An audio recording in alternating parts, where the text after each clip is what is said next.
July August গণহত্যার অভিযোগে গ্রেফতার দেখানো হয়েছে সাবেক পুলিশ প্রধান চৌধুরী আব্দুল্লাহ মামুন সহ ৭ পুলিশ কর্মকর্তা ও সাবেক সেনা কর্মকর্তা জিয়াউল হাসান সহ ৮ জনকে। সকাল ১০টার দিকে ট্রাইব্যুনালে আনা হয় সাবেক আইজিপি চৌধুরী আব্দুল্লাহ আল মামুন, যাত্রাবাড়ী থানার সাবেক ওসি আবুল হাসান, এনটিএমসির সাবেক মহাপরিচালক মেজর জেনারেল অবসরপ্রাপ্ত জিয়াউল হাসান সহ অভিযুক্ত কর্মকর্তাদের। গত ২৭ অক্টোবর ট্রাইব্যুনালের চেয়ারম্যান বিচারপতি মোহাম্মদ গোলাম মর্তুজা মজুমদারের নেতৃত্বে ৩ সদস্যের বিচারিক প্যানেল প্রসিকিউশনের আবেদন মঞ্জুর করে তাদের হাজির করতে আদেশ দিয়েছিলেন। গত ১৭ অক্টোবর শেখ হাসিনা সহ ৪৬ জনের বিরুদ্ধে মানবতাবিরোধী অপরাধের অভিযোগে গ্রেফতারি পরোয়ানা জারির মধ্য দিয়ে আন্তর্জাতিক অপরাধ ট্রাইব্যুনালের বিচারিক কার্যক্রম শুরু হয়। এর আগের সংবাদে যেমনটা আমরা জানিয়েছিলাম যে আন্তর্জাতিক অপরাধ ট্রাইব্যুনাল একেবারেই নিরাপত্তার চাদরে ঢাকা হয়েছে।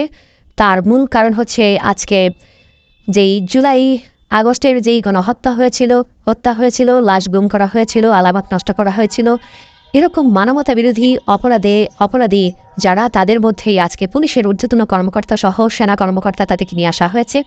পুলিশের ঊর্ধ্বতন কর্মকর্তার মধ্যে রয়েছেন যে সাবেক আইজিপি চৌধুরী আব্দুল্লাহ আল মামুন, যার নেতৃত্বে পুরো বাংলাদেশের যে পুলিশ তারা দায়িত্ব পালন করেছিল এবং ছাত্র জনতার আন্দোলন দমনেই তারা নির্বিচারে গুলি করেছিলেন।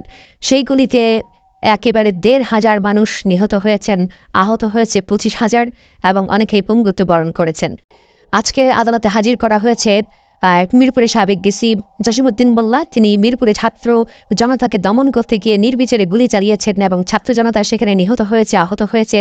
এছাড়া তার বিরুদ্ধে নানা ধরনের অভিযোগ রয়েছে, মানবতা বিরোধী অভিযোগ রয়েছে। শুধু পতিত আওয়ামী লীগ সরকারের এই ছাত্র জনতার যেই দমন নিপীড়ন সেটি নয়, এই ছাত্র জনতাকে দমন নিপীড়নের আগে ২০০৮ সাল থেকে যে আওয়ামী লীগ যে ক্ষমতায় ছিল, সেই ক্ষমতা থাকাকালীন থেকে শুরু করে ২০২৪ সালের ৫ আগস্ট পর্যন্ত সে যেই ক্ষমতায় ছিল, তখন পর্যন্ত তারা যেই গুম, খুন, নিপীড়ন, দমন এবং বিরোধী দল দমনে তা মানুষের কণ্ঠরোধের যেই ভূমিকা ছিল, সেটি পুলিশ ব্যাপক আকারে এই ধরনের অভিযোগ রয়েছে পুলিশের বিরুদ্ধে।